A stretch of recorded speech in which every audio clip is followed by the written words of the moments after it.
जय श्री महाकाल। आज हम आपको बताएंगे कि इंसान गंगा जी में स्नान करने के बावजूद, नदी नहर और अपने घर में नहाने के बावजूद सिर्फ जो जल है ना वो शरीर को ही धोता है और इंसान का मन नहीं धो पाता। इंसान गंगा स्नान करने के बावजूद ये सोचता है कि उसका मन भी धो चुका है, लेकिन गंगा स्नान करने के 15 से 20 मिनट बाद ही वो अपनी पुराने व्यक्तिगत रूप में आ जाया करता है। क्योंकि जो मन है ना, उसको नहलाना, उसको शुद्ध करना हर किसी के बस की बात नहीं है।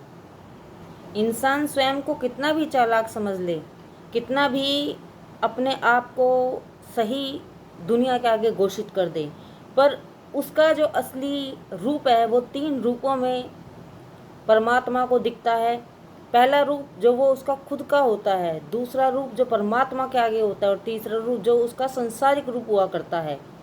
और इन तीनों में वो बहुत अलग होता है। जब वो कोई गलत कर्म करता है, ये नहीं देखता है कि उसको कोई देख रहा है नहीं देख रहा है, पर वो ये चीज़ भूल जाता है उसको कोई देखे ना देखे, परंतु परमात्मा अवश्य देखते हैं।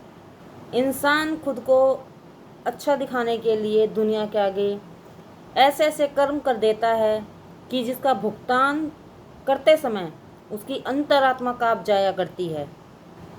जब इंसान खुद को अच्छा दिखाने पे आता है, ना तो अपने कर्मों पे ध्यान देता है और ना ही किसी सामने वाले की भावनाओं पर ध्यान देता है। वो रोड रोलर की तरह सब कुछ कुचलता हुआ चला जाता है और इंसान को अपने मन को, अपनी भावनाओं को, अपनी इच्छाओं को, यहाँ तक कि अपनी हर इंद्री को, अपने दिमाग को कंट्रोल में रखना चाहिए। क्योंकि इंसान कितनी भी कोशिश कर ले, वो कितना भी खुद को अच्छा दिखाने दुनिया के आगे कितना भी कोशिश करेगा, कहीं ना कहीं उसकी जो सच्चाई है वो परम पिता परमात्मा को हर वक्त की पता चलती है। वो चाहे अकेले में खुद को अच्छा दिखाने की कोशिश करे या दुनिया के आगे, परंतु जो उसका एक्चुअल रूप है वो भगवान जानते हैं कि वो असल में है क्या। और जानता वो इंसान भी है, पर जो मन उसको बार बार ये एहसास कराता है ना कि ये चीज़ को नहीं करनी चाहिए, वो उसी की तरफ अग्रसर होता है, उसी की तरफ भागता है। क्योंकि जो ये मन होता है वो बेलगाम घोड़े की तरह होता है। और अगर हम अपने दिमाग को कंट्रोल में कर लेते हैं तो मन ऑटोमेटिक कंट्रोल में आ जाया करता है। क्योंकि आप हमेशा, जो आपका दिमाग आपको आदेश दे रहा है, आप उस आदेश को मानते हैं। आप अपने दिमाग को ऑर्डर नहीं देते हैं कि अब आपका जो दिमाग है आप उसको ऑर्डर दीजिए कि ये काम गलत है और ये सही है। जैसे कि आपका दिमाग आपको ये बताता है कि ये लोहे की चेन है, ये तांबे की चेन है, या ये आर्टिफिशियल है, या फिर ये सोने की है। आप सोने की ही गले में क्यों पहनते हैं? क्योंकि आपका दिमाग आपको ये बार बार इस चीज़ को एक तरीके से आपके ऊपर छप चुका है कि ये सोने की चेन है, ये गले में पहनी जाती है।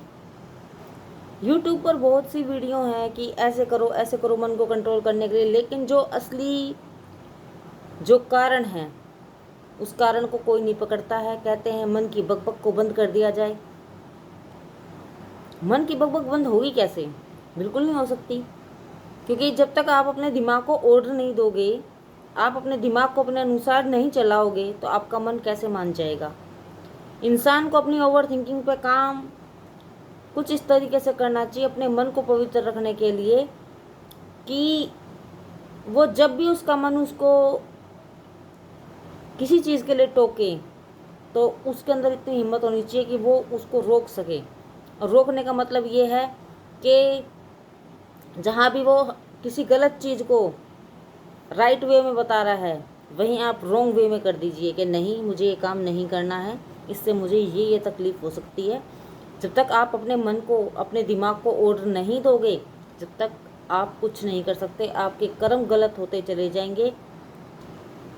माइंड सेट करने का एक बहुत अच्छा तरीका है कि सबसे पहले जो चीज़ या जो बात आपके मन को, आपके दिल को परेशान करती है, उससे अलग कैसे हटा जाए। क्या चीज़ ऐसी करी जाए जिससे कि आपका ध्यान मान आ जाए। जिस चीज़ में आपको खुशी मिलती है वो काम कीजिए। कोई मूवी देख ली, कोई सॉन्ग सुन लिया, या कुकिंग कर ली, जो आपका जिस तरीके से इच्छा करे।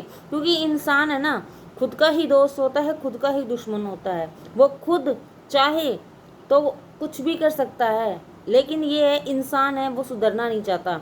उसके लिए तो पास्ट में रहना और पास्ट में रह करके अपनी ज़िंदगी ख़राब करना, हमेशा आलसी रहना, इन चीज़ों से इंसान का जो भविष्य है वो ख़राब हो जाता है।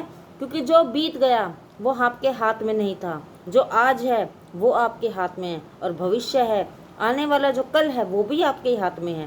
क्योंकि आज जब आप अपनी ज़िंदगी की एक टाइम टेबल बना के चलेंगे, उसी प्रकार आप चलेंगे, तो आपका जीवन आगे आगे सफल होता चला जाएगा। परंतु इंसान की जो मनोस्थिति है ना, वो इस जगह आके ख़राब हो जाती है कि इंसान अपने दिमाग के कंट्रोल में रहता है, और दिमाग का जो कंट्रोल है वो किसी और के हाथ में रहता है। सबसे बड़ी बात यह है कि आपको परमात्मा ने जो ये ज़िंदगी दी है वो आपको खुद कंट्रोल करनी चाहिए। उसको कंट्रोल करने का जो मौका है वो किसी को नहीं देना चाहिए। क्योंकि अगर कोई आपके मन की शांति को भंग कर रहा है ना, और आप बाहर उसको कुछ कहें ना कहें, अगर अपने मन में इतनी जगह दे रखी है कि वो आपको अंदर आके डिस्टर्ब कर रहा है, तो ये सरासर गलती आपकी है।